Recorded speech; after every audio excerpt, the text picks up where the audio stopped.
The following is a special presentation of iRacing on LSRTV, your home for sim racing.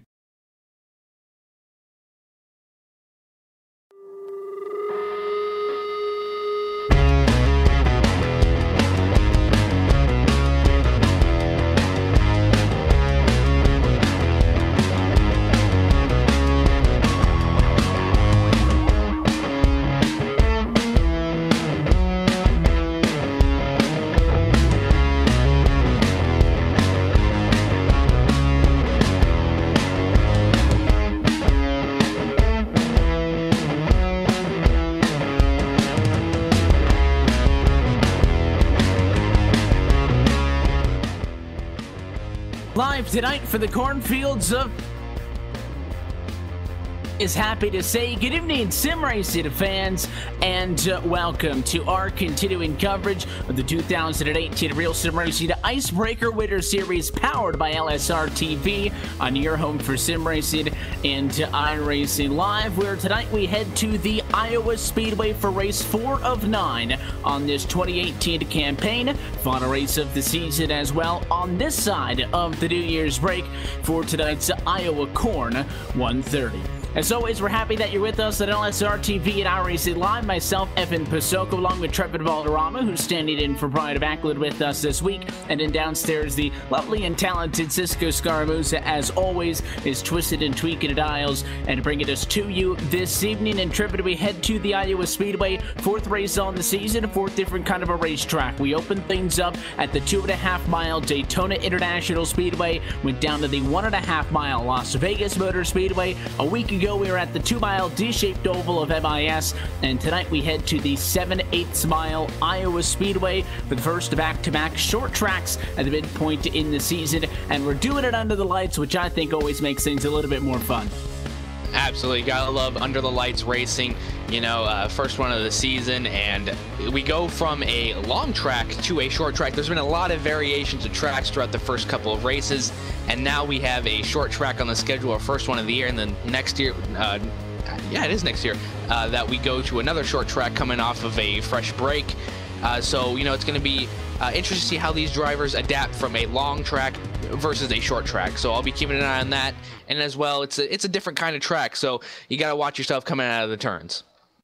Is a very tight Iowa Speedway. 7/8 of a mile will be racing tonight for 130 laps of action in the Iowa Corn 130. It equates to about 114 actual miles traveled between the drop of the green and the checkered flag. What happens in between that, though, is what we are all here for. So coming into tonight, the championship picture is as follows. David Comstock leads the championship after a dominating performance a week ago in Michigan that saw him coast to the checkered flag without fuel on board after sweeping the stages and hanging on for a win. And a spectacular result puts him to the top of the championship standings with a 10-point lead over Andrew Friedars and Gabe Wood, who sits right there in third, only 15 points back. The likes of Jeff Ford and Daniel Eberhardt in the mix as well to the top 10, with Chase Kelly, Mitch Rollo, Dwayne Vincent, Shane Ewing, and Brendan Kohler to round out through the top 10. Obviously, the championship is still nice and tight. Naturally speaking, we expect to see that Trevin kind of spread out a little bit as the season works on, but they're staying nice and tight up front a third of the way through the season. Again, not that it's a huge difference, but typically we see 10 races in this Icebreaker Winter Series because of the fact that back-to-back Mondays this year is the Christmas break and the New Year's break. We're not going to be back after tonight until the 8th of January, so it's only a 9-race calendar year. Not a huge difference, but if you're somebody who's fighting for a championship and you're a couple of points out, it might be.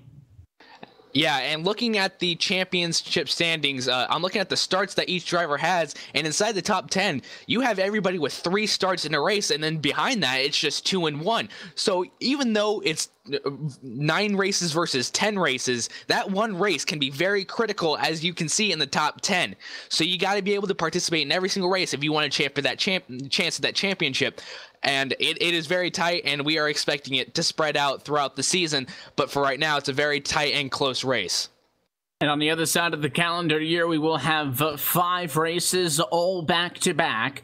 When we come back, we will head to Loudon, New Hampshire, the New Hampshire Motor Speedway. Then the one that everybody has circled on their calendar, Road America, is race 6 on the calendar year. The season will be closed out with the trip to Chicagoland Speedway, the short track in Richmond, Virginia, and Homestead Miami Speedway on February the 5th as we crown another Icebreaker Series champion. Drivers right now, they're working through the qualifying session. As always, I think most everybody has wrapped things up, have about an equal car count to what we're used to seeing in this little bit of a lighter field-heavy intensive series, if you will. But about 20 cars with us this evening from the Iowa Speedway. It is a short track. This racetrack can lend itself to being a little bit more physical, but like it is anywhere, because this racetrack is wide, you should be able to kind of fight your way out of the mid-pack ranges if you don't get the time in the queue. I would recommend, though, you get that car qualified up front. It'll make your night a lot easier. And with that being said, the qualifying session has now drawn to a close. Let's go trackside and take a look at tonight's LSRTV starting grid. Pole position for this one going to go to the 89 machine of Jeff Ward with a 22.202 for his qualifying time. His Ford Mustang will start out front, and he will be accompanied on the front row by the number 88 machine of Andrew Friedars. Now, Rivera, Anthony DeBarro going to make up row 2. They start 3rd and 4th respectively, with Shane Ewing in P5. P6 goes to Colby Buck. P7 will go to Steve Bavacqua. P8 will go to the 00 of Gabe Wood. P9 will go to the 96 machine of Mitch Rollo, and rounding out your top 10 will go to number 42 car of David Comstock.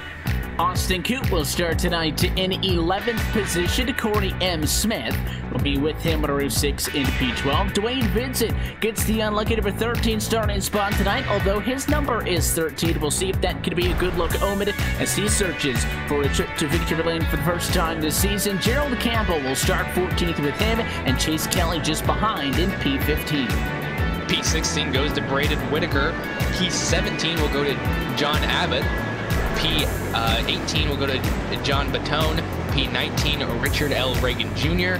And these last 2 times cars did not take a starting time, so they'll just take a provisional. That is the number 91 car of Greg Omo and the number 14 of James Pike. Look top to bottom at your LSRTV starting grid. Let's talk a little bit, Trevor, about this Iowa Speedway coming in at 7/8 of a mile in distance. It is very much a short track. In fact, it's dubbed as the fastest short track on the planet. This racetrack, a D-shaped mile, or the D-shaped oval coming in, as I just said, just under a mile in length, with a little bit of progressive banking. 12 degrees on the inside, 14 degrees up on the top side. That's what makes this place so competitive. Absolutely. You got 2 grooves going on, low and high side, so you're going to be seeing those used throughout the night, and when they get rubbered in, they'll be used a lot more.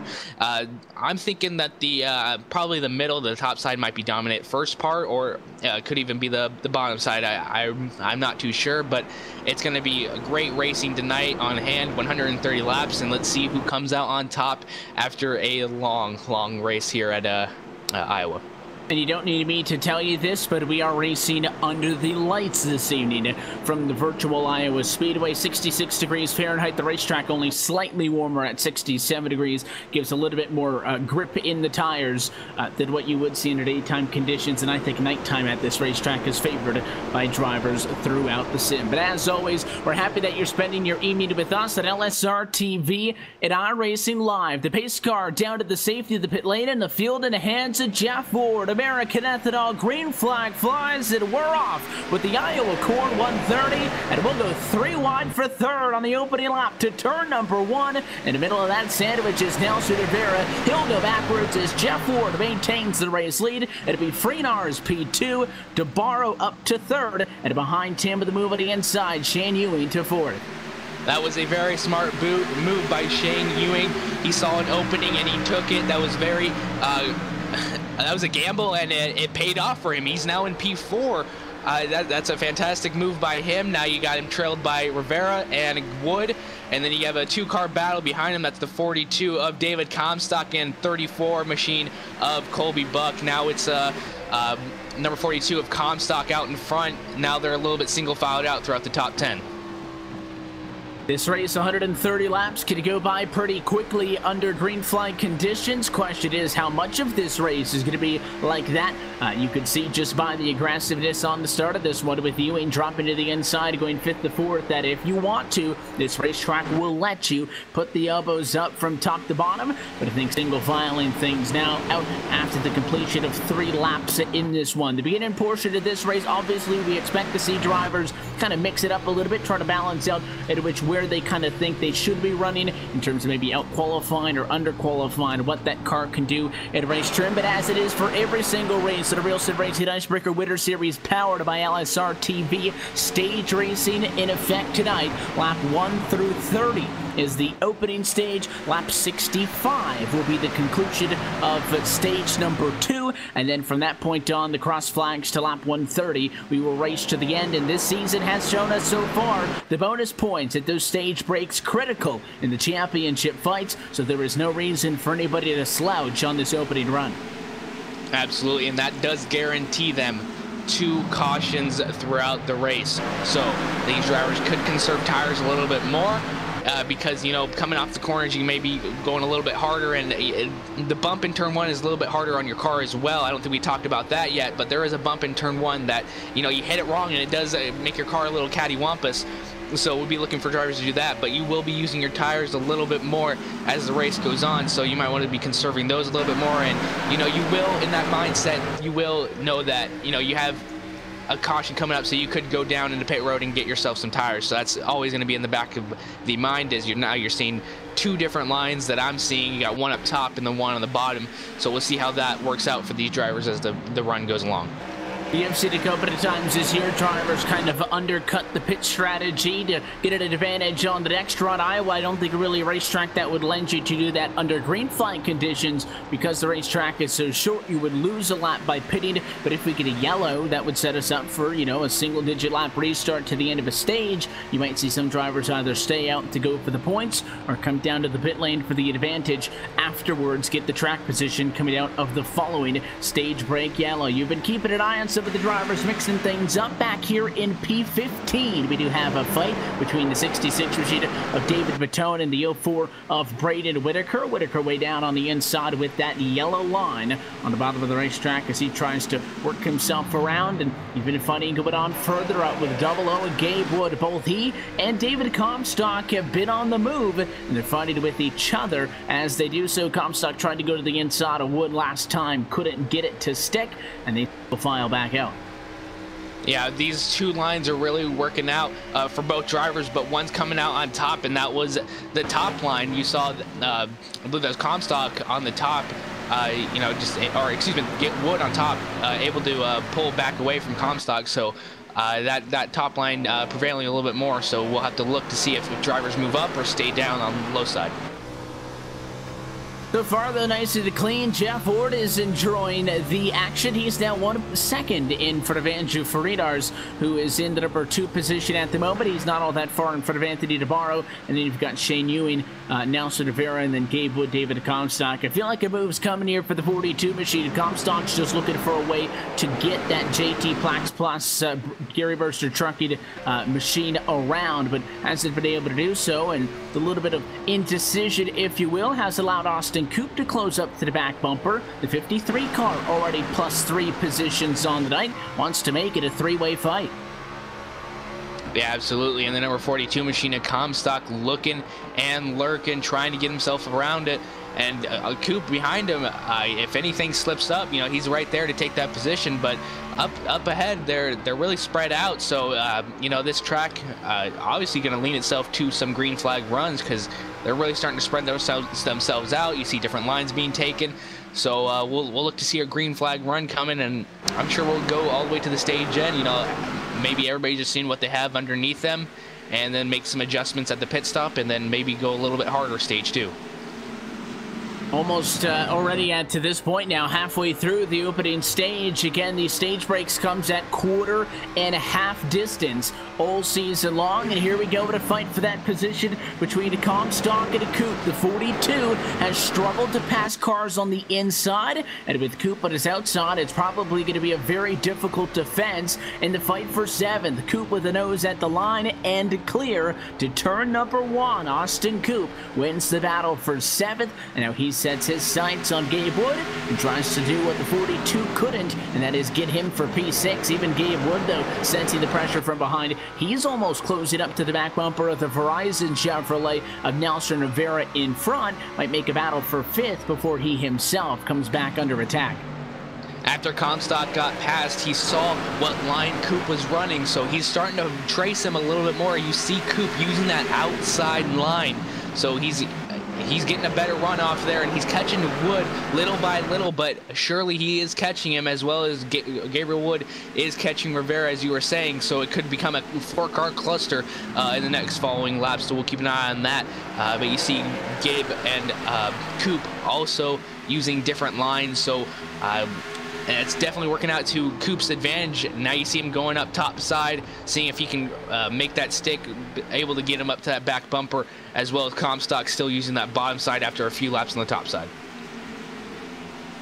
And this is going to kind of become a catalyst, I think, at some point, because even Rivera, who I just noted was maybe under fire by Wood, had been closing in on Shane Ewing the last couple of laps. Not that time. Much better quarter exit for the Rayovac 32 of Ewing and a turn 2 down the back straightaway. It's not a very long backstretch here at the 7/8 mile Iowa Speedway, but it's good enough to get you some advantage. And Ewing picked up a 1/10 of a second there, but all of this, P4, 5, 6, 7, and 8, really no more than about 1.3 seconds total split up amongst those 5 cars. That's the gap from Ewing, who leads this group in 4th, up to Navarro at 1.3 seconds. So it tells you how many cars we got here kind of log jammed together in this big group mid-pack, about 3 seconds off of the race lead.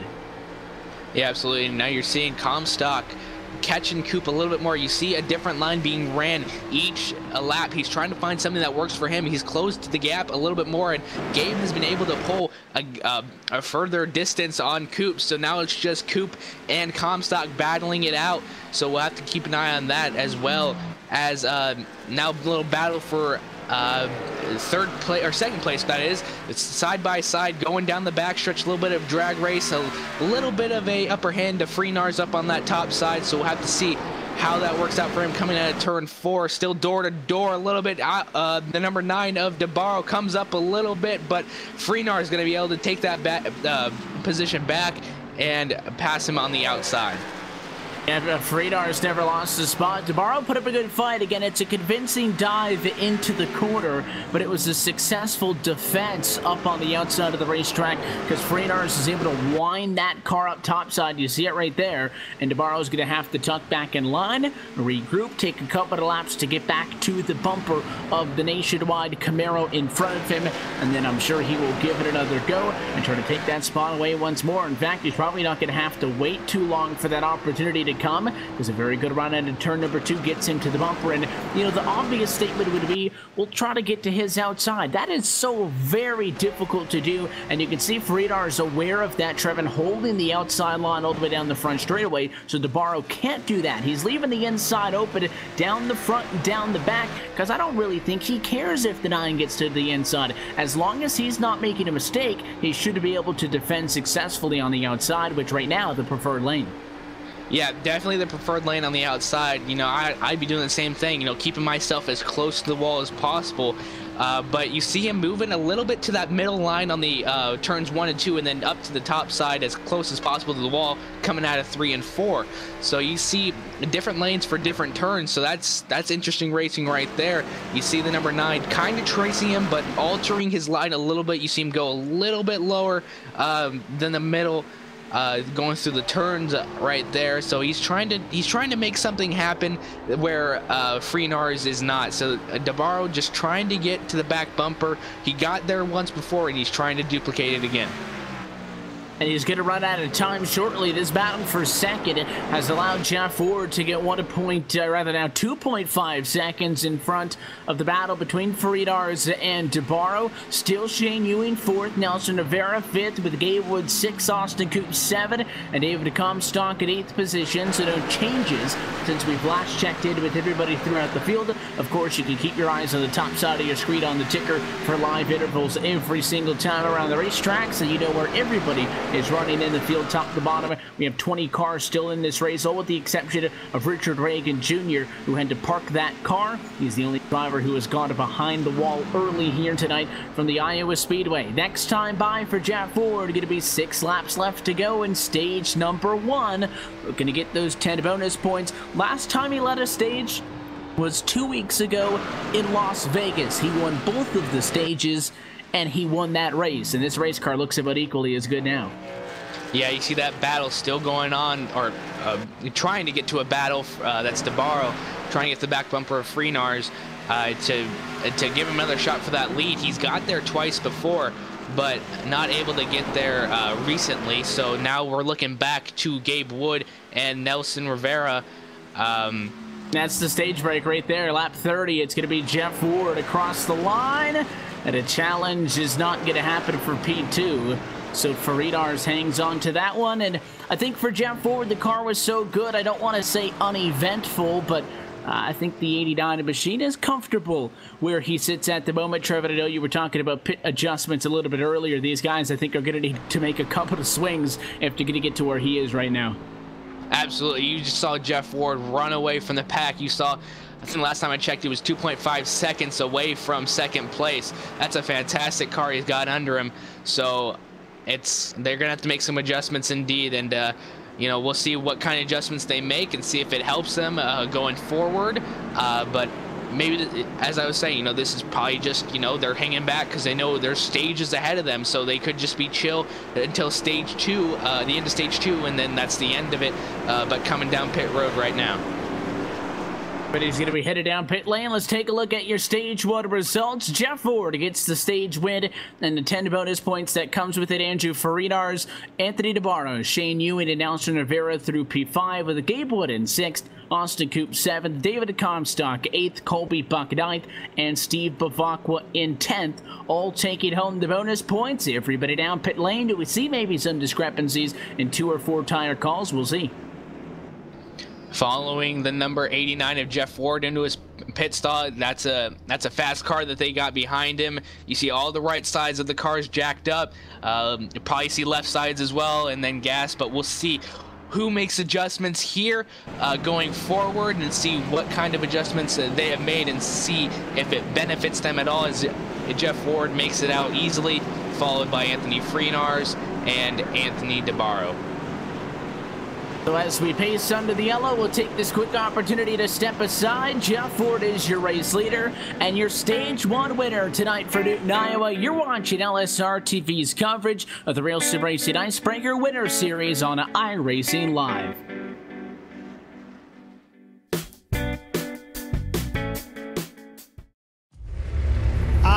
Racing, you wanted the best, you got them for abreast, often imitated, never duplicated, the greatest show under the world of outlaws.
Red Bull GRCs are now available on iRacing.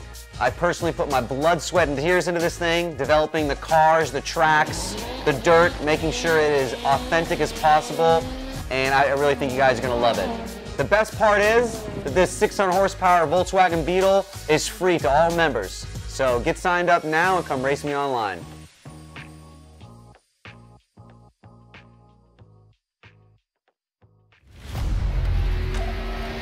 The yellow flag is out. Pit road is now open. Keep your eye on those gauges. We'll give you 4 tyres. 3, 2, 1, now.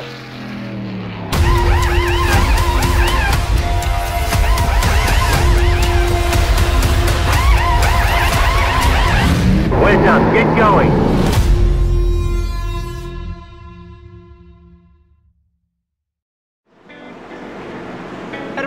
Live to the Iowa Speedway, working under the caution flag at the conclusion of stage number 1 this evening. Stage break coming at lap number 30, and it was pole sitter Jeff Ward, top to bottom, at the start of that one to take home the 10 bonus points, and he retains the race lead. Everybody on the same strategy call as we saw before we stepped aside on pit road. 4 tires throughout the field. Jeff Ward is going to bring us back to the green flag as we put lap number 36 behind us, and we will race to the next stage break at the halfway point at lap number 65. So this time around, going to be 29 laps until that point, and there is zero hesitation out of the 89 camp. American Ethanol green flag back in the air to turn number 1. Nice comfortable gap for the race lead, and not as exciting as the first start was. We're single file with a little bit of contact to borrow a shot to the back end of Farinas for second and third.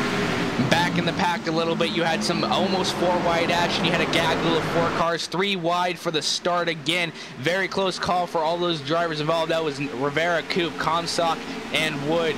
So we'll have to look out for that. On restarts, we've seen that we've seen that both restarts. So side-by-side action coming up between Wood and Ewing. So we'll see if the top side prevails and see if anybody made adjustments to their car that can give Ward a run for his money. You saw him just run away first stage, but we'll see what happens this stage as you see Ewing taking a little bit of advantage on that top side. That's been the side that's been prevailing all night long, up close to that wall. You see him just pull away from Wood right there. Comstock right on the back bumper of Wood, followed close behind by Coop. A good run for the 32. He trying to continue to work his way forward, and a caution flag. Problems back in the pack, and it is Chase Kelly in the number 98 Chevrolet.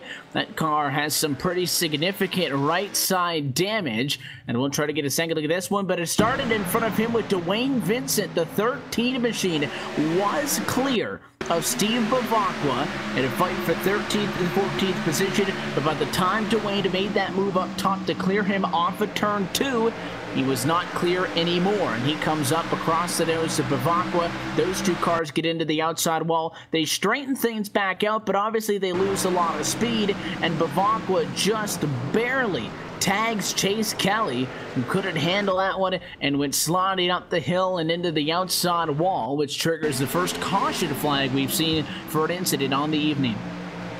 Yeah, first caution for an incident, and turn 1 might have hit that bump a little bit, but that could be just, he's not there. Very hard to tell because that was a close hit. That was a very minor distance between each other, so we'll have to see about that. But down pit road, we have Anthony DeBarro, the 32 of Shane Ewing, and the number 12 of Nelson Rivera, possibly making more adjustments. It appears just to be right side tires, and then they have gas as well and go, as well as Comstock went down pit road.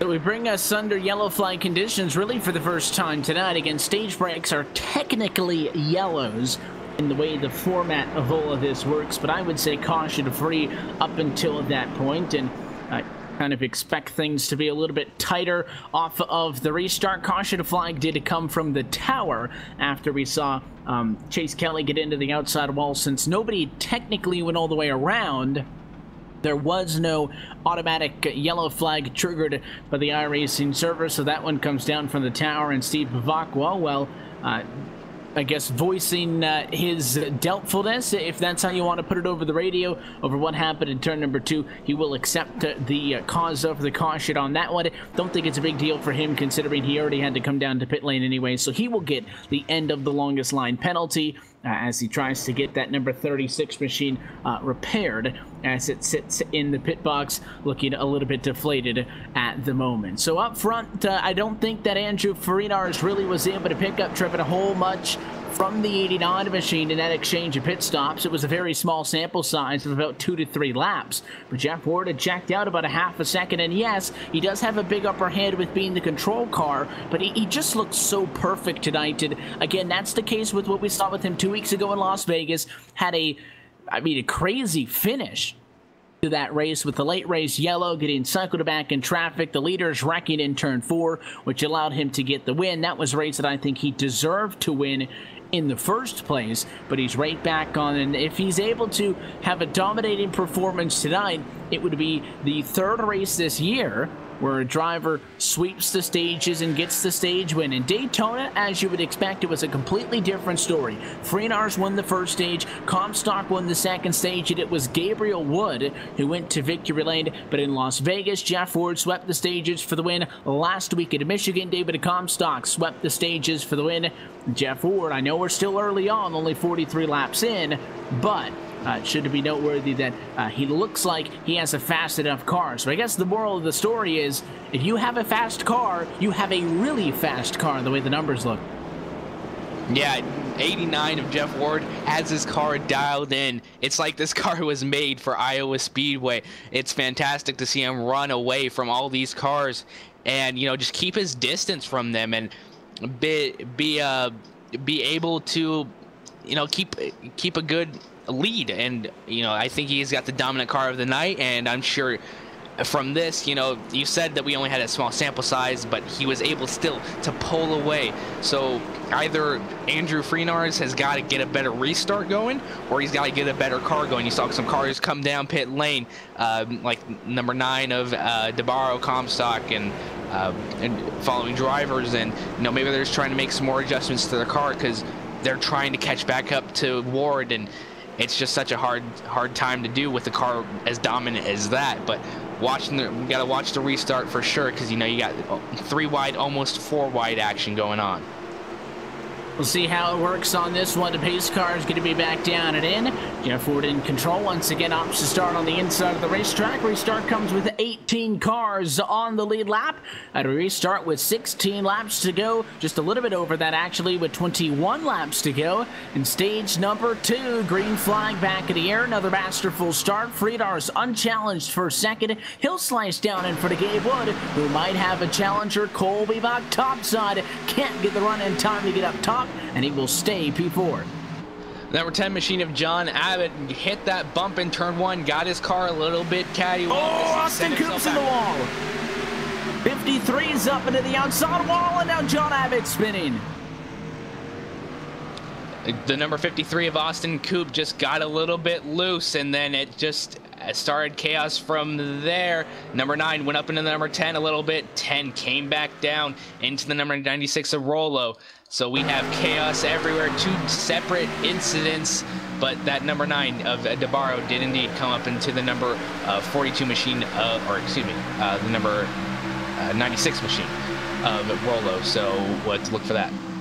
Well, then it all started with that bump in turn 2. John Abbott got very slow, found himself in the middle of a 3 wide, and the 96 was flirting with a little bit of 4 wide, and I think he's the one that gets into John Abbott's right rear, which loosens him up a little bit. Obviously, we saw the 96 then get up into the 53 of Austin Coop, although I felt like that one was a lot more of mutual contact, but that Abbott slid up, the 96 was not clear. They get together. That's where the actual spinning comes from, and the yellow flag comes out. Austin Coop hit the outside wall pretty good, and although he did not spin, the right side of that race car is about as torn up as I've seen it, and race control drops the yellow flag once more. Second incident in a row, very shortly off of a restart, with a lot of guys fighting for real estate in which that many cars simply cannot fit in. Absolutely. You know, I was talking about 3 or 4 wide, and they just tried to do something that couldn't be done at this kind of track. You know, it's a tight turns, and you got to make sure you're in there correctly, but they just tried to do it and they couldn't. Now the number 53 machine of Austin Coop is badly damaged, so we'll see how his night ends up, as he's still on track for the most part, but a lot of cars in pit lane after that. Austin Coop's been down pit road this entire time trying to get that car fixed. He should have the ability to sit down there as long as he wants to get it fixed. Chase Kelly also in for repairs, but is going to be in and out. I'm curious if Coop is just going to sit down here, take all the repairs, or as the pace car rounds at 4:45, if he will jump out of the pit lane to stay on the lead lap, come back down, try to get some damage repair. If you're just going to kind of sit down there and take it, I think it's an evaluation that you think that car is pretty severely torn up and that staying on the lead lap doesn't do you much, and it looks like Austin Coop is going to choose the latter of those options, and that would appear at least that his night may be done. Yeah, he's sitting down there, and you know, sometimes, you know, your car is just too badly damaged and you can't do anything about it. It's got to be a hard break for you trying to move your way up into the field, and then just get into an incident like that, and you know, there's nothing really you can do. You get into each other, and you get sent up into the wall. It's a hard contact in that outside wall. So you know, it's unfortunate, and it's going to be a rough end of the night. We're pacing again, and all of a sudden the complexion of this race changes. We went lap 1 through 30 without a yellow all the way through the stage break, and since then, in stage number 2, we've spent more laps under yellow than green. So that kind of shows you how much this race can change really just by the flick of a switch. We'll try it again this time, but I know Light's still on top of the iRacing.com official pace car, so at least one more time around before we do restart this thing. I don't really see these yellows as hurting or helping anybody specifically. Everybody is on the same strategy. We all took tires at the stage break, and with the exception of course, the drivers who were involved in the accidents, Trevin, who have been coming down to the pit lane for damage repairs. All of your race leaders, for that matter, have been staying out and been maintaining the track position. So I don't really see the yellows as being that huge of a factor in this. It's not like I don't think they're going to be a big enough factor to let somebody stay out at the stage break, try to run a long way through into that second half of the race. So I really just think it just forces Jeff Ward to kind of go through the motions a little bit more on the restarts, which could, if anything, be seen as maybe a little bit of a negative, because it gives Andrew Friedars a couple more opportunities to kind of cue in on what the 89 car is doing in that box. Other than that, really don't see this affecting things all too much. No, it's not. You know, they are running more caution laps than regular green flag laps, but I think it's because cars are trying so hard to get a great restart because they want to get to Jeff Ward as quickly as possible. You know, they see him just running away from this and having such a great car. They don't want to be able to get away, so they're trying so hard to get position and maybe try and get inside that top 10, because there isn't going to be another stage end that benefits points. So maybe it could be that, you know, we only have 14 more laps to go until the stage end, 13 when the green comes out. So that just could bring more chaos into the mix. You know, the stage 1 was calm for the most part, but now, you know, we're stage 2 and it's all chaos is in stage 2, and Austin Coop has pulled his car behind the wall. Find it interesting. I think the chaos would have come early or late, but it has come here in the center of the race. Let's do it again. A restart. The green flag is back in the air, and another good jump by Jeff Ford. Friedars is clear to P2 by the time they get to the line. The fight not really for third. Gabe Wood's going to get it, and Colby Buck, I thought, was maybe going to lose the spot to Comstock, who is there on the inside. Not clear yet, though, and I think that gives the advantage to the Amazon Ford in 3. However, Comstock, very low line, is clear in the center, and he will slide up and take the spot away. Nice move. And the number 9 and 6 that went down the backstretch, that's DeBarro and Campbell. Number 6 is in the wall now, coming through the front stretch, now able to get it back together, but they got very close together coming out of turn 2 on that restart there. 6 now losing a lot of spots. That's Gerald Campbell just falling back from the restart. So we'll see how he goes about going through there. He's been able to kind of regain his footing. The 66 of David Baton challenging him, though, and Looked like Dwayne Vincent wanted to get on the fun as well. He tried to go to the inside 3 wide, thought better of it at the last possible moment. So these guys still side by side for 10th and 11th. The 6th of Campbell is going to get that position. And now the 13th of Vincent transitions from diving way down on the inside to going up top side on the racetrack. And that should give him a ticket to P11. The number 9 and 34, that's DeBarro and Buck battling it out. You got one on the bottom, that's DeBarro, and then up on the top is Buck. So we'll see how they work out as Buck is getting himself a good run on that outside. You still see that outside line prevailing going through there, but the number 34 gets out of the groove a little bit and able to keep his position, but that cost him a little bit of time. You see the number 9 of DeBarro pulling away, and now the 32 of Shane Ewing is battling for that position.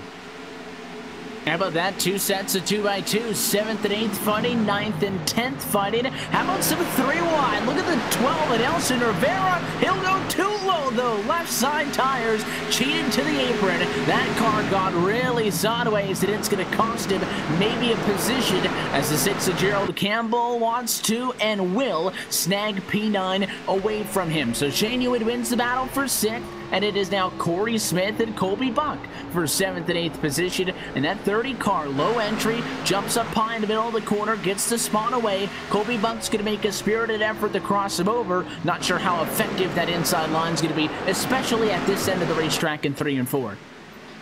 Yeah, absolutely. You see now the number 30 of Smith getting a good run on that outside line. 34 of Buck jumps in behind him. Now the number 6 is battling back after getting into the wall in the front stretch.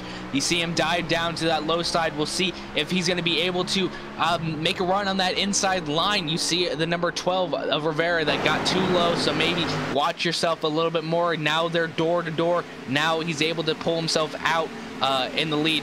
And the 13 of Vincent will be able to get to the door of him as well. So 3 wide action now going into the back stretch. 34 able to get a good run on that outside. Dwayne Vincent looking to follow him as well.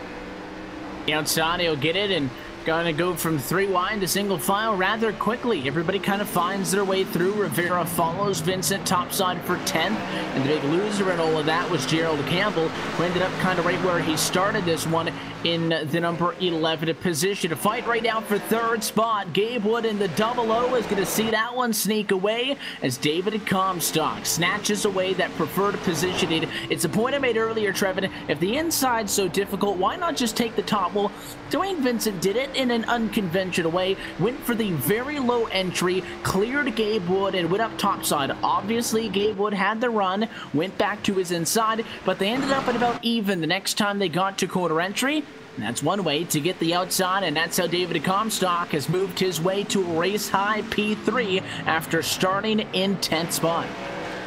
Yeah, you see a lot of different lines being used, and Freenars has done something to his car because he's closer there than he ever was in the stage 1. So he's got a better car dialed in for himself, and now now we're looking back towards the 32 and the number 9 machine of DeBarro and Ewing side by side coming in turn number 1. We'll see if the little bump affects him as he's running up the middle a little bit, but Ewing able to get a good run out and yellow flag out on the racetrack. Caution is from behind, and it looks like Dwayne Vincent is involved in this one. Nelson Rivera over the radio apologizing as we heard the yellow flag coming out, and it looks like that was for good reason. We'll get a second look at this one in a moment. Nelson Rivera really drove that car hard into the corner at about for 8th and 9th position, and I just really don't think that he expected Dwayne to come down, but you know, yes, that lane was open on the way into the corner. Dwayne Vincent was way up top, but you have to know that car is going to be coming down, and I think Nelson recognized that as soon as it happened because he apologized on the radio almost immediately, and Dwayne Vincent was the one who went for a spin. Just barely, I think, got tagged with the 98 of Chase Kelly, but it could have been a lot worse with thick traffic behind them, and the yellow is out at lap number 65. That should count as the stage break because we're going to complete lap 65 as we come down pit lane. So it is going to be Andrew Farinars who stays out to get the stage win. Shane Ewing, Corey Smith, Colby Buck, and Jeff Ward is going to end up 5th. Nelson Rivera 6th. David Comstock 7th. Gabe Wood at 8th. Anthony DeBarro 9th. And Gerald Campbell in 10th position. So that's going to be the positions at the end of the stage, because the stage concludes at lap 65. And well, yes, we did see Jeff Ward Trevin come down to pit lane to complete lap 65 because Andrew Freenar stayed out. He beat him to the line, and the 88 just stole those 10 points.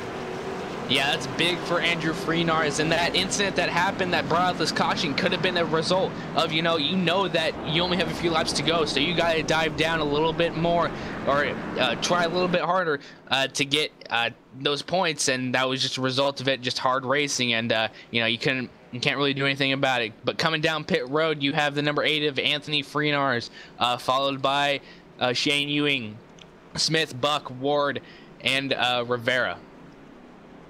So obviously the drivers who stayed out, as you say, they are going to have to come down to the pit lane to get tires and fuel to get on group with everybody. So the decision by Freenars was a conscious one. I will take the bonus points over the track position. David Comstock is going to go to the race lead in this one at lap number 67. We'll take another quick opportunity to step aside. A lot going down at the end of stage number 2. Andrew Freenars wins the stage, and David Comstock is your race leader. Back to Iowa Speedway in a moment.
Welcome back live from the Iowa Speedway. Lights out on top of the pace car, and we are getting set to go back green with a little bit of a fresh look at things. Just for the record, Andrew Freenars, who won stage 2, again, took the stage win by staying out instead of pitting.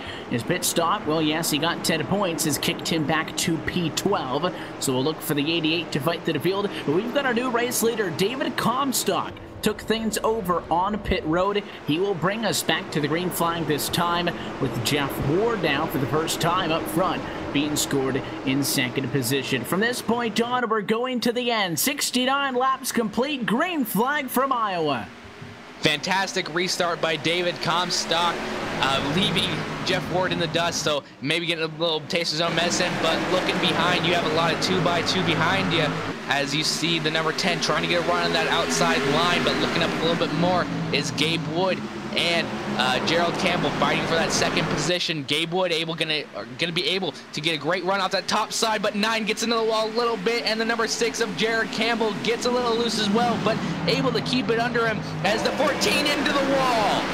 James Pike overdrove the corner and he got into the outside wall. It'll cost him a couple of spots. John Abbott and Mitch Rollo gonna get on a bye. So does Greg Olo into the Bernardi Wonder Machine. This race stays green though as you watch the battling continuing throughout the pack. David Batone under attack for the 96 Rollo. In front of them, Gerald Campbell in fourth is under attack by DeBarro, who brushed the outside wall. He lost all his momentum in that, but he's got it back pretty quickly, and with a pretty good car on the inside of the racetrack, might be able to clear, and he will. He'll get fourth on the inside line. Slick move for the 9 car. Number 10, Machina Abbott into the wall as well. I was just about to say he's getting a good run, but into the wall he went. So that leaves the number 66 of Batone able to get a little positioning on him and looking a little further back behind him.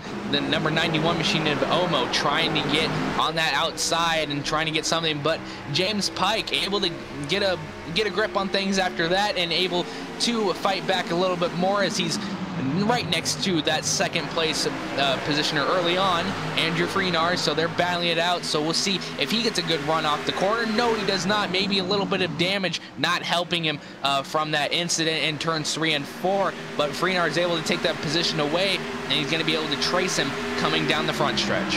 And that was Freenar's fighting against James Pike in a 14 machine. Greg Omo passed those guys up into the Bernardi 1 car, and he's not in the clear yet. Not only is Freenar's closing in on him, but John Abbott really tight on the inside of the 66. David Batone jumps back up in line, and the calamity in the center of the pack is far from over. Even behind them, Shane Ewing trying to get back through the pack. He's trying to make things side by side. In front of them, let's go side by side for 5th. Why not? Here comes Mitch Rollo. He'll jump up another position, passing Gerald Campbell. So everybody fighting. And by the way, battle for the race lead is on as well. Hectic restart as we close in on the end of this race, now past the halfway point in tonight's Iowa Quarter 130. Jeff Ford didn't get the best restart, Trevin, as you noted, but he's right there a car length off of race leader David Comstock.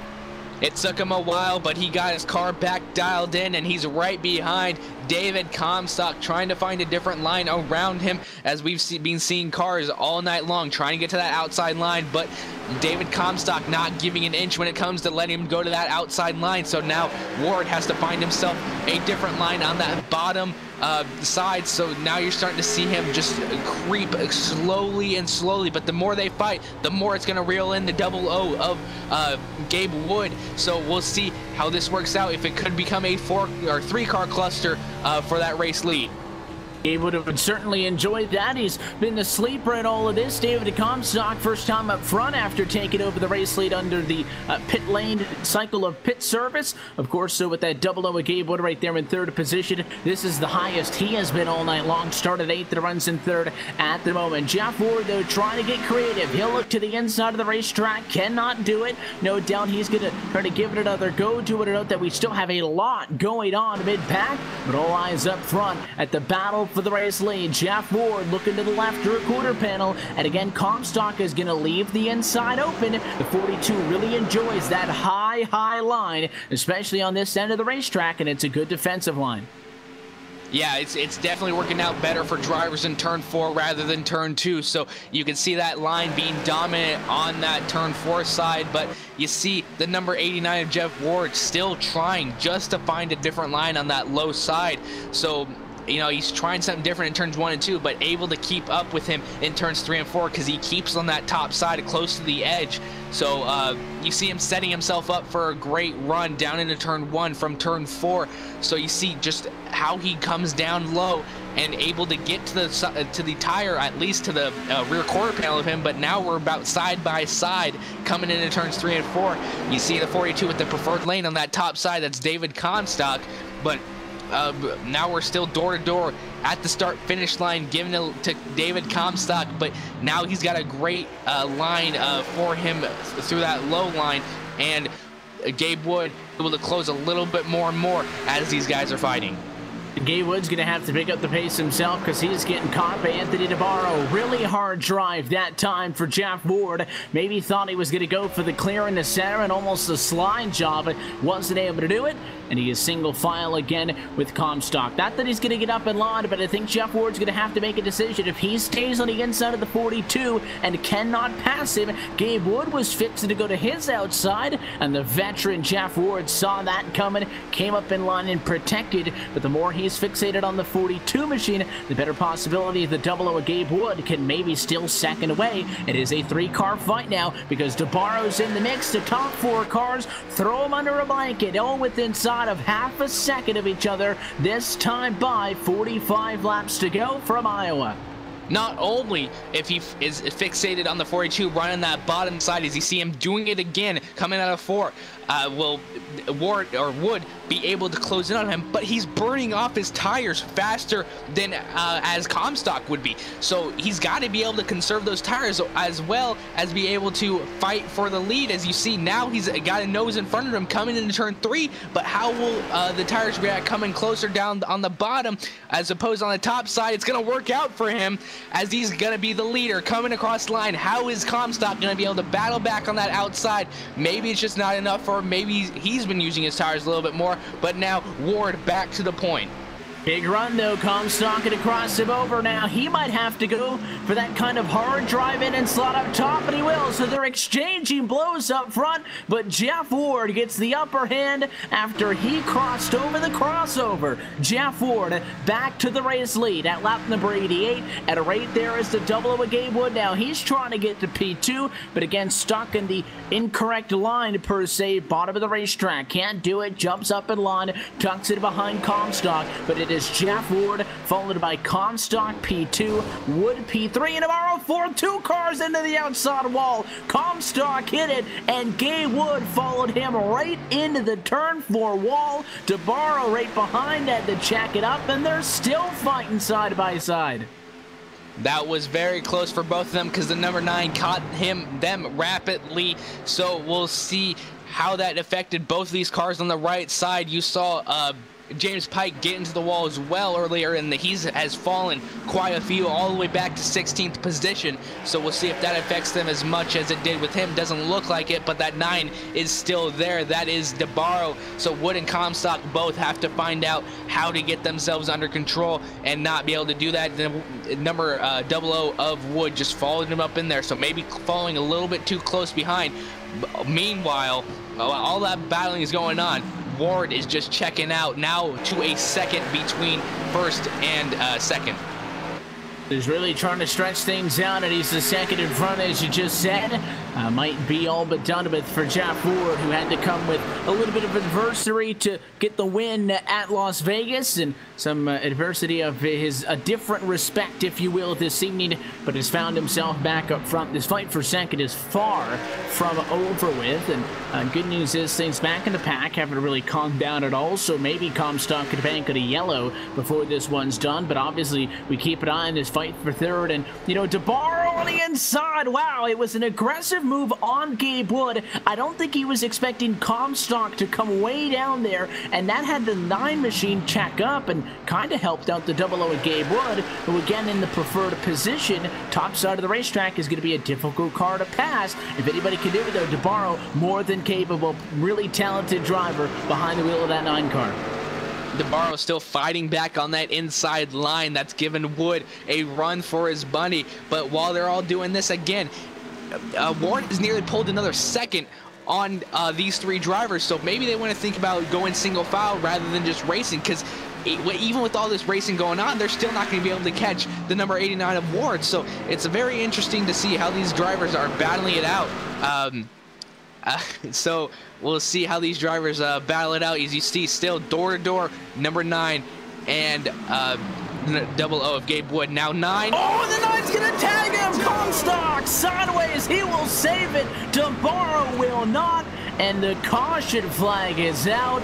at lap number 95. Anthony DeBarro over the radio claiming responsibility for that one. We saw that a couple of times, Trevor, when the 9 made an aggressive move to clear the double O, and I'm not convinced again that he was trying to get to the inside of Comstock. I think he just really wanted to drive hard up the inside of Gabe Wood, and in doing so, found himself driving into the left rear quarter panel as he was going to slide up in front of the double O, tagging David Comstock. A masterful save. But the driver of the JT Plax Plus Chevrolet, DeBarro, locks it down and prevents any further damage, but that changes everything, and David Comstock not at all happy on the radio. He will fall to third as Gabe Wood slides up the P2. But here we go, drivers down pit road, no time wasted.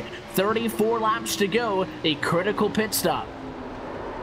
Following these drivers down, it's the whole entire field coming down pit road, looking to see what kind of adjustments drivers will have to do to get to the back bumper of Jeff Ward. You saw him pull away nearly 2 seconds. First car into his pit stall, that'll be the number 10 machine of John Abbott. Seeing all these cars coming to pit road, seeing if maybe it's just 2-tire call. I highly doubt it, but the number 30, terrible entrance into his pit stall. That's Corey Smith, so we'll see where he comes out after all these are said and done. But looking up towards the front, seeing who's coming out first, that's the number 10 machine of John Abbott.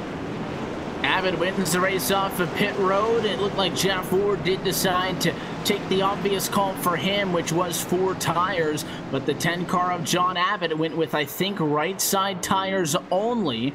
That means that he wins the race off of pit road and will become your race leader for the first time tonight at lap number 97. I didn't know if we would see somebody go for that, Trevor, but we haven't seen anybody do the 2-tire play all night long. Every stage break, every yellow, including that one a midway through stage 2, was 4 tires. That's the obvious call, but John Abbott wants to play gambler. Yeah, very interesting decision by John Abbott with just about 30 laps to go when they come to back to the green flag. So we'll see how those 2 tires work out for him. You know, it gave him a big benefit. He's all the way started 17th. Now he's up to the point, but right next to him when the restart will be the number 89 of Jeff Ward. So he'll have to look out for that as well. So we'll see how this restart goes. And, you know, these restarts have been absolutely crazy, and I don't think this will be any exception when they come back to the green. Lights on top of the pace car still. John Abbott is your leader, and I know we're well past the halfway point, but let's kind of reset the field here for you with 30 laps to go in this one, and take a look top to bottom. We'll call it your iRacing Field Rundown, brought to you by iRacing, the world's premier online racing game with professionally organized racing by the likes of NASCAR, IndyCar, IMSA, the World of Outlaws, Global Rallycross, and more. So your race leader is John Abbott. Started this race in 17th position. He leads pole sitter Jeff Ward, who runs right now in 2nd position. David Comstock is in 3rd spot. Gabe Wood 4th, and Andrew Freenar's in P5. Shane Ewing runs in 6th at the moment. Mitch Rollo is 7th. Nelson Rivera P8. Gerald Campbell 9th, and David Batone rounds out your top 10. 11th will be Greg Omo.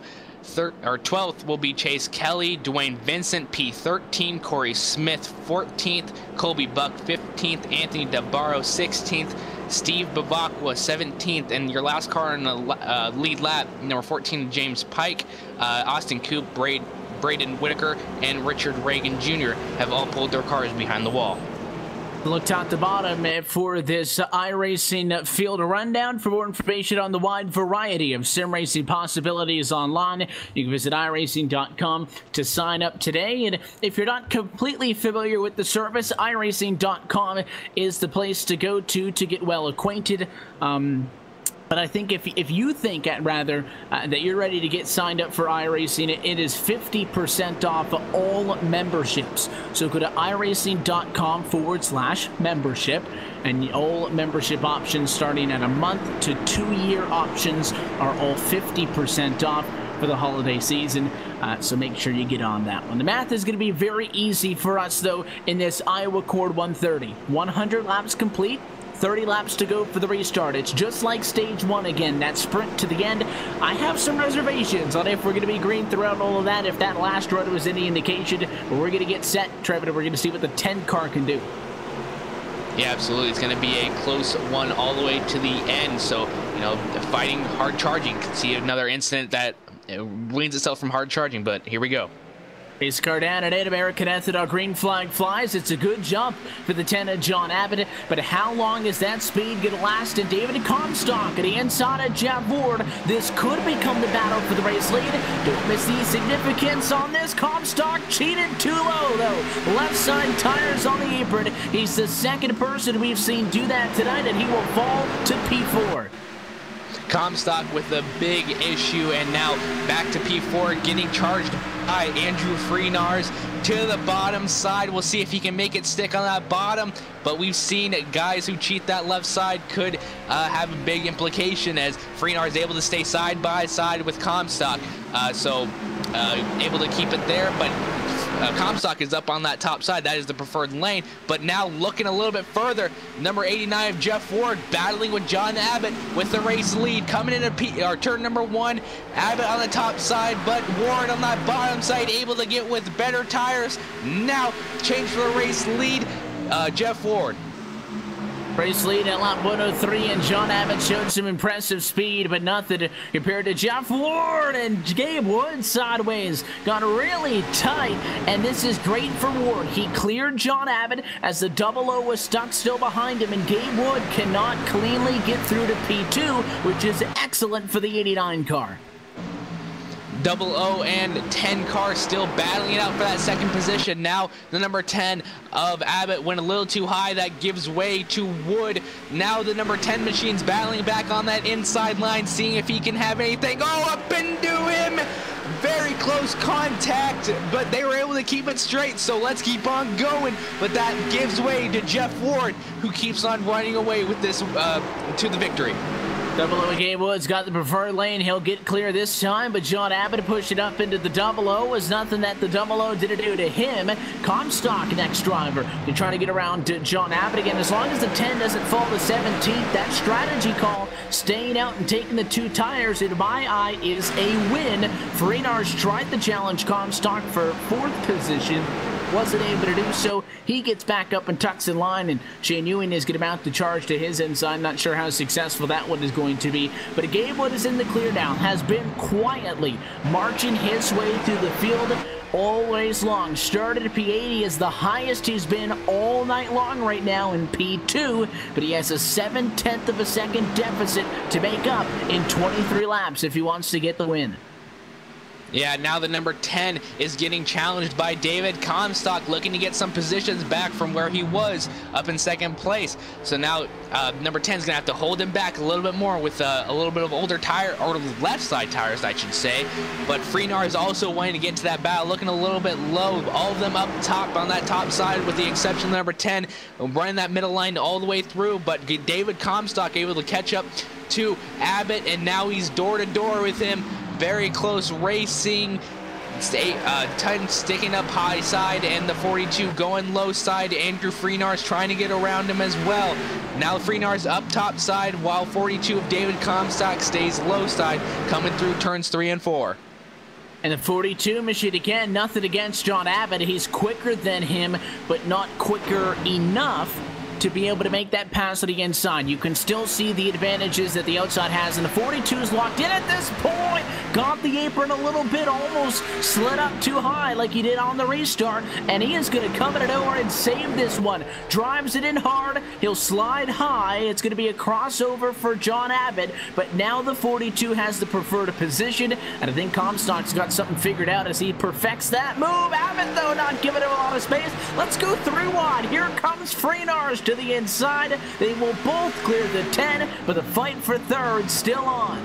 How they did not wreck, I have no idea. That was some fantastic movements by 42 of David Comstock and 88 of Andrew Freenars, going 3 wide and able to keep it together.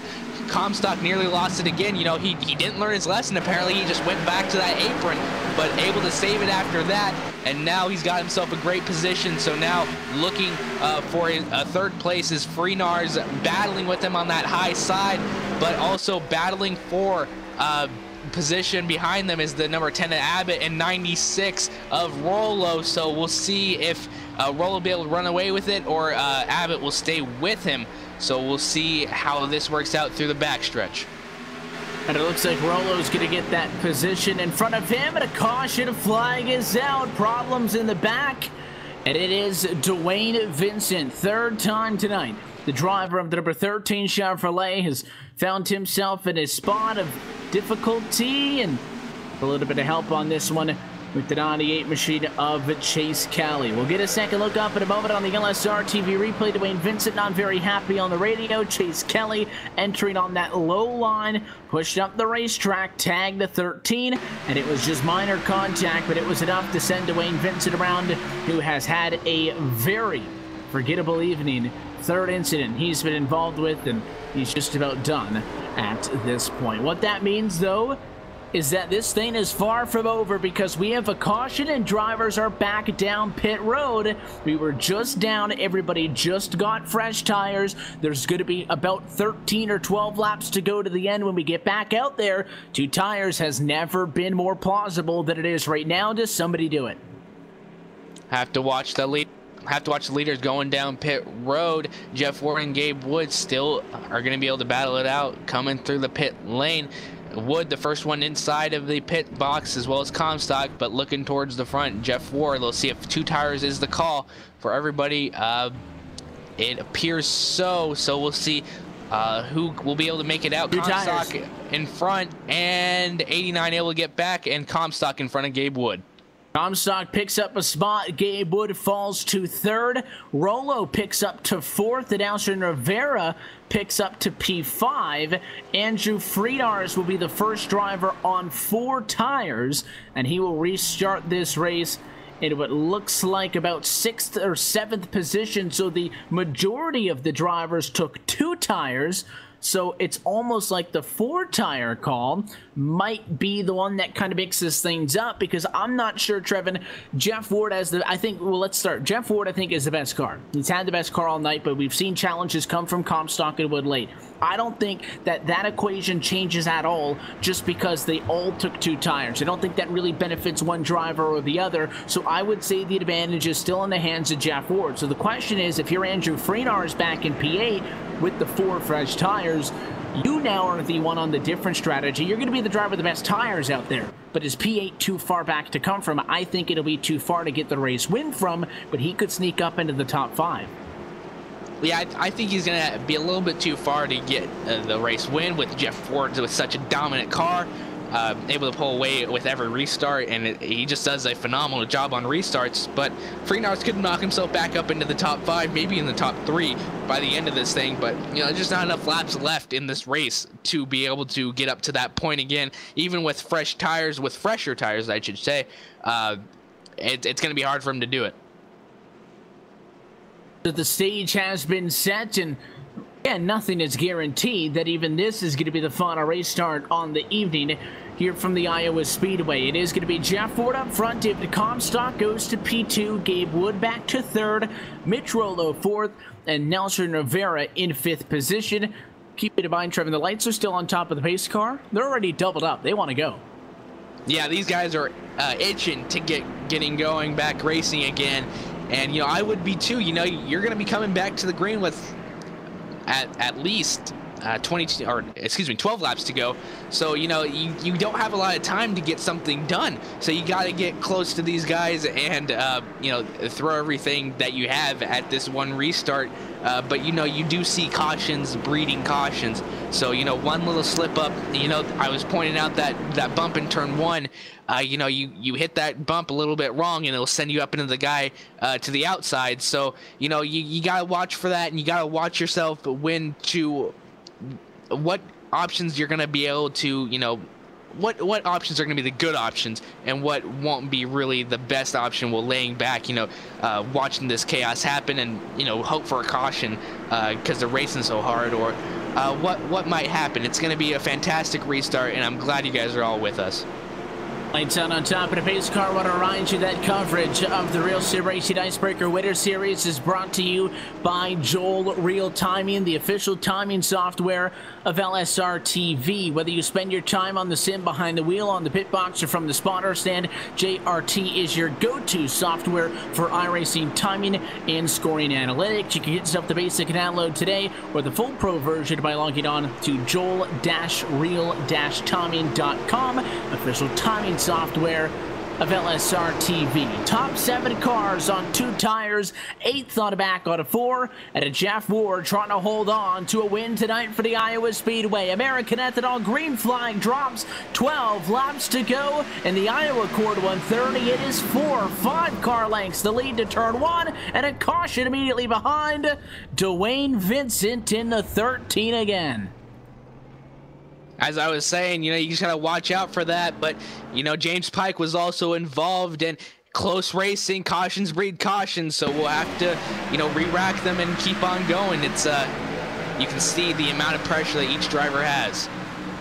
You can see James Pike trying to make a move to the outside of John Abbott. John Abbott threw the block on him, and you get a second look at the LSRTV replay. The 14 then checked up, came back down. Dwayne Vincent was right there. He ends up turning the 30 of Corey Smith, and the caution flag is back out. And again, another incident that really nothing Dwayne Vincent could have done. That one, I think, was much more of a racing incident. I don't think the 13 has really gotten taken out in too blatantly of incidents this evening, but sometimes when it is not your night, it is just not your night. Dwayne Vincent, a champion in the Real Sim Racing ranks, involved in his 4th yellow tonight. I think all 4 of those at no fault of his own. This is a night that he is going to want to forget, and it is going to be a dismal couple of weeks until he can find some redemption when the series returns on the 2018 side of the calendar, and we head to New Hampshire Motor Speedway for the midway point on the year. All that does is, again, takes a couple more laps out of the equation, which, if you're Comstock, you're Wood, you're Rollo, you're Rivera, you're whoever, Trevin, I think you're trying to convince yourself that this yellow is good.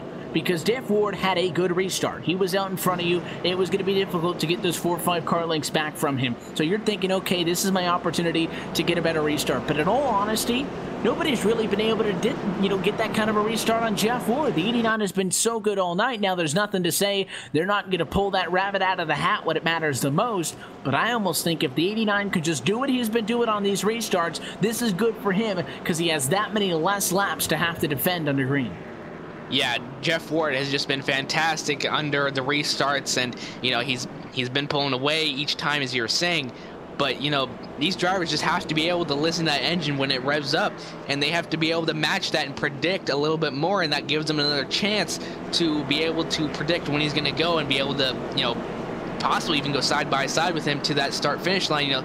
That'll be what they're wanting to do the most. But he's just so great on restarts, and he has just such a dialed in car. It's going to be hard for him to get to the back bumper of that number 89 machine, so we'll have to look for that. And Gabe Wood could also have another great restart because he's right behind him, so he can go. He can try and predict when he goes. He could be right up against the back bumper and be able to get a good restart and maybe even push himself up into the second and getting around David Comstock on that inside if he gets a great restart as well.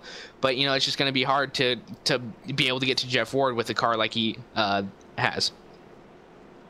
All it takes is, not a picturesque restart. All it takes is 2 left side tires a little bit too close to that yellow line, which we've seen out of a couple of drivers this evening, at least 2 times out of the 42 of David Comstock's camp. That's all it takes, one little factor, and you can be right on top of the 89 of Jeff Ward. And we saw Ward and Comstock traded off crossovers early. This racetrack, despite the fact that topside is the place to be, does lend itself to good racing and gives you options. You just have to be willing to send it and to have to commit. You can't go to the bottom and just kind of haphazardly go into the corner. If you're going to go to the bottom and cross him up, you have to commit to it, and you've got to send it to the inside of the racetrack, come up and go for it. And at this point in the race, I think any move a driver is going to make is going to be 100%. It's a little bit more difficult to make those very brazen moves early in the race when you still have reservations. But at this point, the gloves are off, and nothing's to say that these guys aren't going to get a little bit creative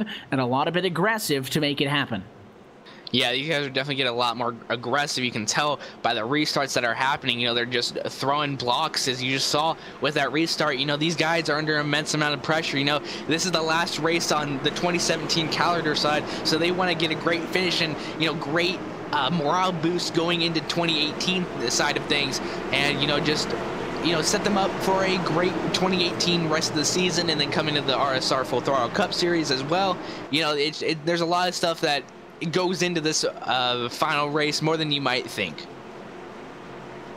Is this going to be the final restart? Still can't tell you. The pace car is going to come down, though. There will be 6 laps to go in this race. If a yellow comes out with 4 laps to go or less, this race will go under caution flag conditions through to the checkered flag. Pace car down this time. Look for Jeff Ward to go early for the inside of the front row. He's off and away. It's a good restart. Not picture perfect, but he will be 3 car lengths clear of David Comstock, who has sole possession of second, which is big. Wood tries to get to the inside. He can't do it. He's now going to have to fight for third. Here comes Rollo from behind, who lifts a little bit to give that spot to the 00.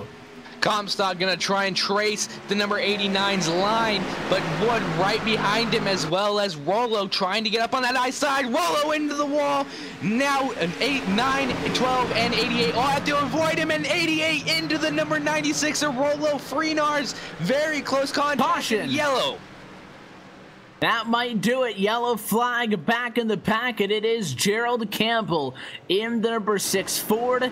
That was some 3 wide gone awry. We were following 3 wide inside of the top 5. They were also 3 wide in a fight for P8.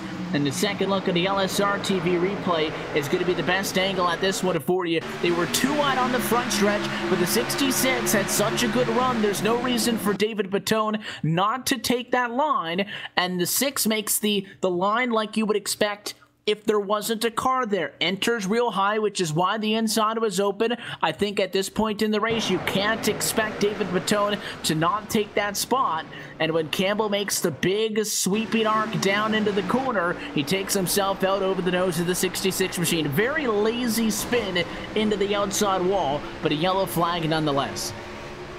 Yeah, you know, you're just trying to get position as much as possible, and, you know, throwing it 3 wide has its consequences. So, you know, not really a good night for the number 6 machine of Jared Campbell. He'll be filed back in position number 16. But, you know, that gives way to Jeff Ward and David Comstock and Gabriel Wood.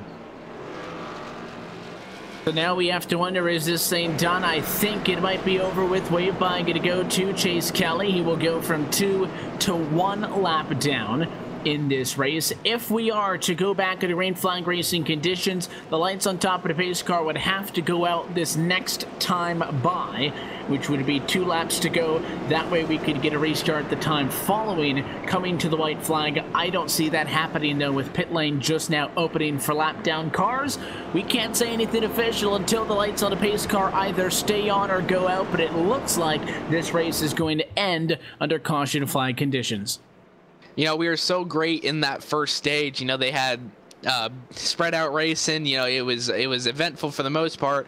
And now, you know, ever since stage 2 started, it's just been absolutely crazy and great racing, close racing. And now, you know, we're here, 3 back-to-back cautions right after another. So, you know, it's hard for these drivers that want to just be able to race it out, but you know, it's hard for all these drivers that also are involved in this, as you see Dwayne Vincent involved in a lot of instances tonight. Lights on top of the pace car. This one is going to be 50 miles an hour to the end of this one. The congratulations rain in from fellow competitors. Jeff Ford, again, I think, just like it was the case at Las Vegas, best car.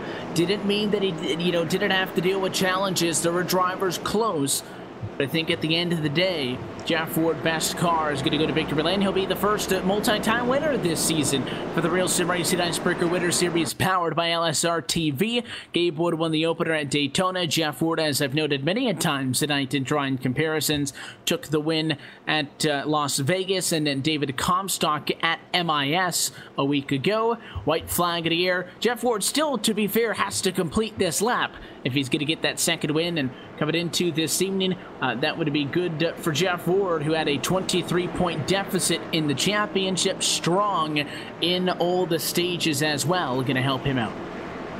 Yeah, absolutely, and I'm sure these drivers didn't want to end under caution, but you know, Jeff Ward will take a win where it's given to him, and you know, take that and finish the things off on the 2017 side of things, and look to be able to make another great win on 2018 side of things, and you know, falling into the RSR Cup, Full Throttle Cup Series, and you know, it was a great race tonight. Unfortunately, it had to end under yellow, so we'll have to look for the 2018 side of things, and hope you're there with us.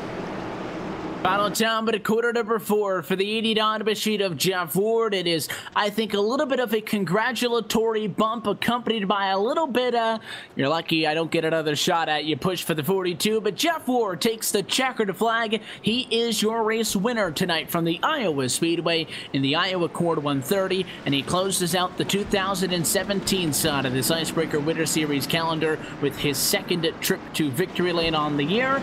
And here come the more formal congratulatory bumps. And the good news for the 89, unlike what David Comstock had to deal with a week ago at Michigan, where he ran out of fuel coming from turn 4 to the checker, had a big enough lead at that time to coast across the start-finish line, but he was kind of bummed he didn't have any fuel left in the car to do burnouts. Not a problem for Jeff Ward, who burns it down. Yeah, Jeff Ward had an absolute dominant car all night long. He was only not in the lead for maybe 10 or 15 laps, but every single restart that he had was just flawless. And you know, he's able to pull away from the guys behind him, and able to pull a 1-2 second lead at some points of the night, but always able to battle back whenever he was being threatened for position, and you know, just able to keep that win up, or that lead up throughout the race. As the celebrations continue on the front straightaway, one of the good things about this is once he's done doing the burnouts, he'll come and chat with us. So we'll take this opportunity to step aside while he has a little bit of fun. And when we come back on the other side of the break, we will talk to your race winner, Jeff Ward, along with the rest of your top finishers here tonight from the Iowa Speedway. You're watching LSR TV's continuing coverage of the Real Sim Racing Icebreaker Winter Series powered by LSR TV on your home for sim racing and iRacing Live, the post-race show, when we come back.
This broadcast is the copyrighted work of LSRTV, and it may not be rebroadcast, retranslated, or used in any form without the express written consent of Live Sim Racing LLC and iRacing.com Motorsport Simulations. LSRTV would like to thank you for your support, and we hope you enjoyed tonight's broadcast.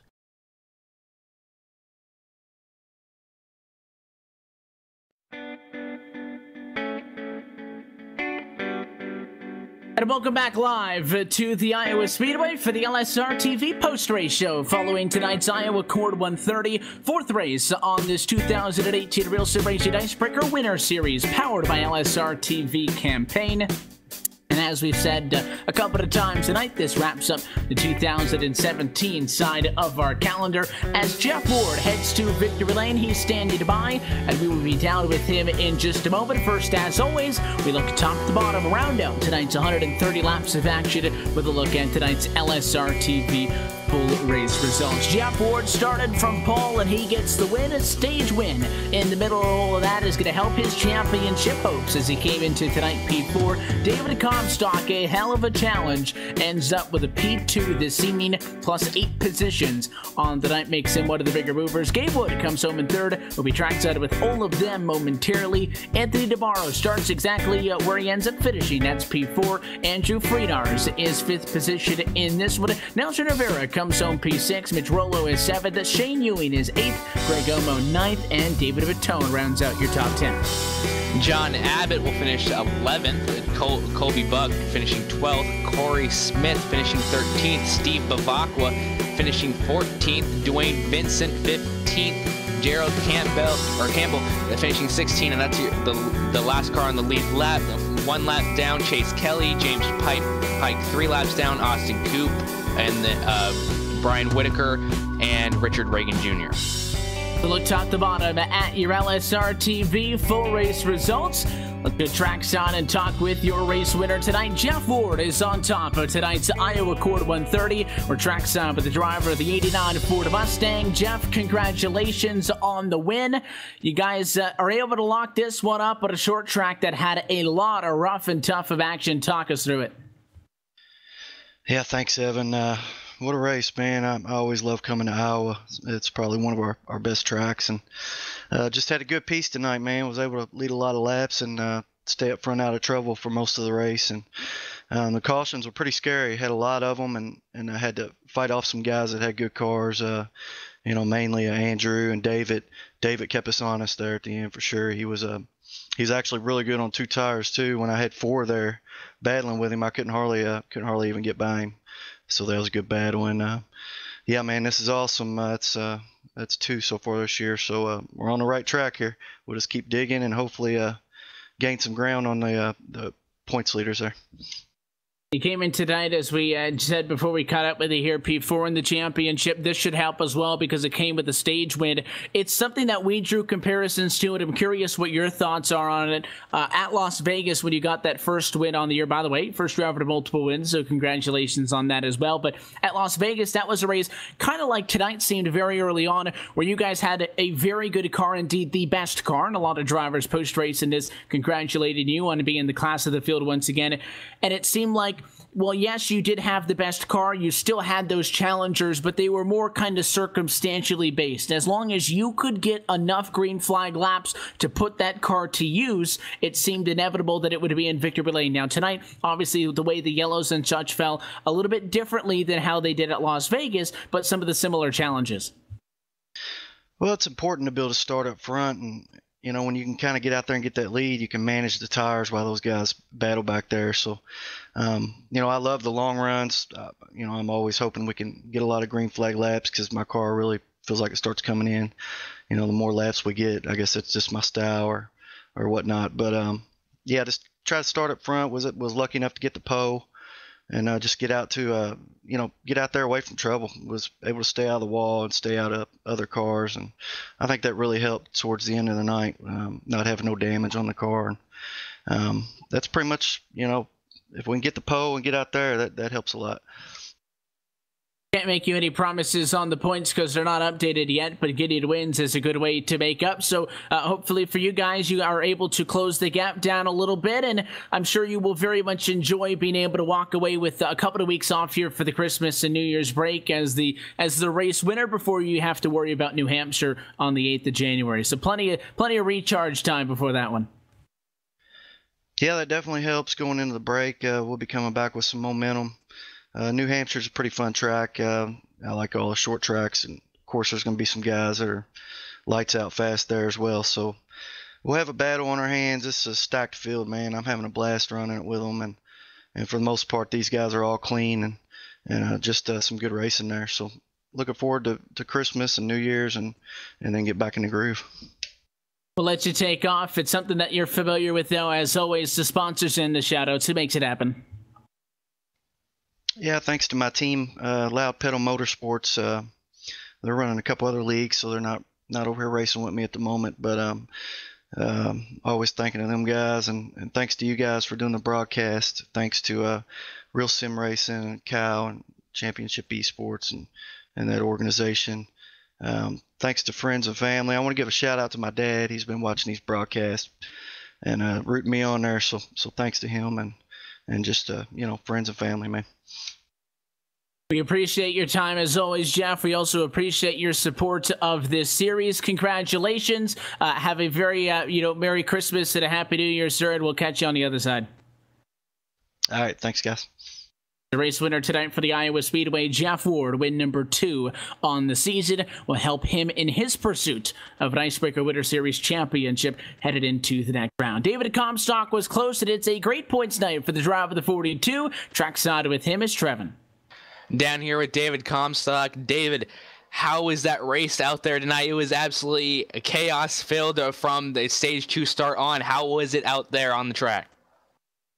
Well, for me, I struggle with just speed in general. I mean, I was okay for maybe like the first 10, 15 laps, but after that, I lost the front end, and I just couldn't turn center off the corner. So congrats to Jeff Ward. He was pretty much in his own zip code all night long after that when he got 20 laps into a run. Tried to hold him at bay as much as we could, and it just, like I said, I didn't have the speed like he did all night long. So surprised to come home with second with how bad I feel like I ran tonight, but in all, it was like you said, it was chaos definitely at the end. I'm glad I wasn't in the back like where I started, because that's where it seemed like it was all at.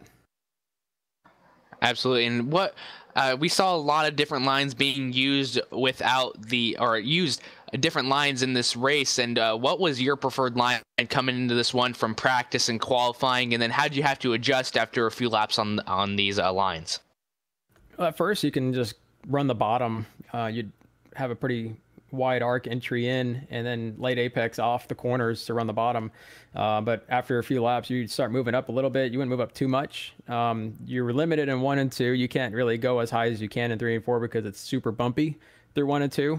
But you can kind of get away with it. 3 and 4, you can really mess around. The top seems to really be the preferred on the long runs, and the bottom is preferred in through 1 and 2. So I kind of wish it was more of a daytime race instead of a nighttime race for this event, just because it would have been even more slick, and it might have been more to my driving style with it not being as tight. So tried some strategy with 2 tires, trying to get it to where it would rotate better to the center with worn left side tires more. But I mean, in the end, I just didn't have the speed. Yeah, tough finishing second behind Jeff Ward. Before we let you go, who gets it done for you, sponsors and shoutouts? Everybody after About the Motorsports, thank you for their support for allowing me to run here at Real Sim Racing, and you guys for broadcasting every single week at LiveSimRacingTV.com. All my friends, families, support, all the fans, especially Blake Matthews, one of the biggest fan supporters out there. Thank you to him.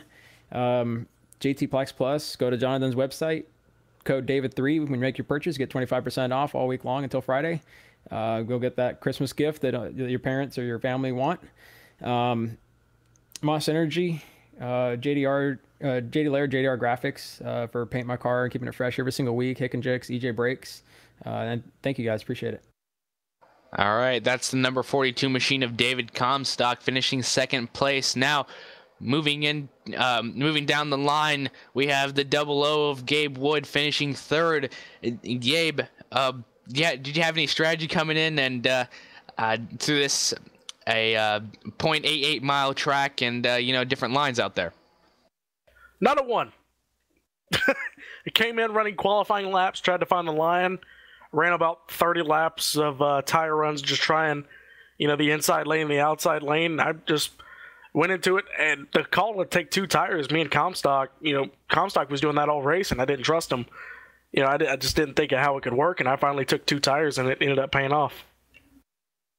Yeah, did pay off as he finished third, but how did you make any adjustments to try to get to the back bumper of the number 89? He was just on a rocket all night long, and you saw him just take off on the restarts and just able to pull away from that crowd of cars. Did you try anything in pit road that would have altered that? Well, no, and I didn't even touch the brake bias all race. I don't really mess with a lot of stuff, you know, on the in-car adjustments. The one thing I really did was adjusting how much I braked. I was stabbing the brake on entry early in the run, but then I realized I kind of get into it easier and kind of ride the brake as I went through the corner, and I was able to stick it in the middle through 1 and 2, and that was really helping. Yeah, we can see a change going throughout the race. Now, finishing third and going into the 2018 season, how does this boost your morale and looking for a great finish on the 2018 side of things and moving into the RSR Full Throttle Cup Series? Well, it's you know, 2018 is going to be big. You know, I'm going to run the full RSR Full Throttle Cup Series season. You know, I pretty much tried to run every race that I could the latter part of last year, and I was able to get up in the top 30, so I'm guaranteed for Daytona, which is a bonus. But you know, the final parts of the Icebreaker season, I'm looking to just kind of run in the top 5 and see where I end up in points. I would like to add that this is the final race for the pink car. You know, we've been seeing it, and everybody's been telling me to get rid of it. You know, not because of, you know, how good it looks or anything, but it's just kind of tacky to run a pink car getting into the better part of the end of the year. I'm actually going to announce the little charity thing I'm doing. I kind of inspired by Chris Hahn, a buddy of mine. I'm actually going to run for the Double H Ranch. You know, I've been putting their logos on my car in the CEA Championship Series. I'm actually going to donate half of my winnings from all the leagues that I'm going to run this year and next year, all the prize money, if I do get any, back to the Double H Ranch. Well, looking forward to that and wishing you the best of luck. And before I let you go, any sponsors and shout-outs here at Iowa? Well, of course, everybody at the Drill Spill, Justin Lisby, Tanner Talrico, and Ashton Crowder, and all their guys over there. As I said, Double H Ranch. And my mom was actually watching the first part of this race. I texted the link to her, so you know, hopefully she goes back and watches the finish of this one. But hi, Mom! But it was a good night for us. I'm looking forward to next year. Yeah, as are we. And that's your third place finisher, Gabe Wood, the 00 machine. Back to you, Evan. That's a chat with a couple of our top finishers, and wraps things up for us here tonight for the Iowa Speedway. Fun race on the short track, but again, more than half of the season. Trevin still to come on the other side of the New Year's break. Again, we'll be back from Loudon, New Hampshire, the New Hampshire Motor Speedway. As I mentioned, Road America, Chicago, Richmond, Homestead. Once we come back, the Real Silver Seat Icebreaker Winter Series is going to be here every single week, back-to-back Mondays, all the way through the finale at Homestead. And by that point, we're talking about the start of February, and we're talking about the start of the Full Throttle Real Sim Racing Cup Series. So we'll be talking about more and more of that as we get closer to that. But it has been a fun 2017 for sure, and I think that this championship, we got, I think, 4 or 5 guys that are going to be really tight in this thing, I think, all the way throughout. Yeah, it was fantastic racing throughout the 2017 season through the RSR Full Throttle Cup Series and this few races that we had for Icebreaker Winter Series. And this was a fantastic race to cap off the 2017 season. This is only, if this is any indication of what we're going to see in 2018, it's going to be awesome. You guys are going to stick around for the series and the Full Throttle Cup Series. So, you know, also, you were saying Road America, looking forward to that one as well, so definitely want to be here for that. It's a different kind of track and it's different kind of style, so looking forward to that. We have 3 weeks off until the Icebreaker Winter Series is back, but I want to remind you that you can still sign up for the Icebreaker Winter Series if you want to compete. Registration is going to be open until the end of the calendar year. Go to livesimracing.com/realsimracing, or just head over to our website and click on the Real Sim Racing tab at the top of your screen for more information. But the good news is you're not going to have to wait 3 weeks for more sim racing action here on your home for sim racing, because we'll be right back at it tomorrow night on December the 19th, 9 p.m. Eastern time, for the last race on the year of the NASCAR iRacing Pro Series. Also going to be with you this Wednesday for the Championship Esports Association's Myrtle Beach Simulation Series, and we will round things out this Thursday, 9:30 p.m. Eastern time, with the Upstate Racing League's 2017 calendar finale.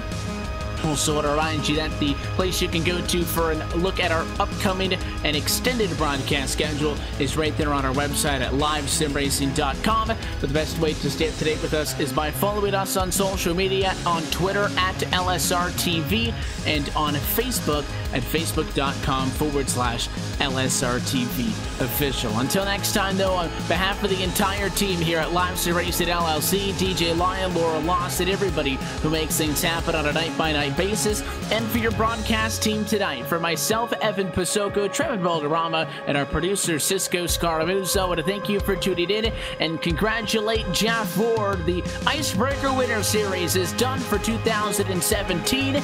We will catch you when the series returns on January the 8th from the New Hampshire Motor Speedway. That race and every race of this Real Sim Racing Icebreaker Winter Series powered by LSRTV can be found right here on your home for sim racing at iRacing Live. Until next time, though, good night.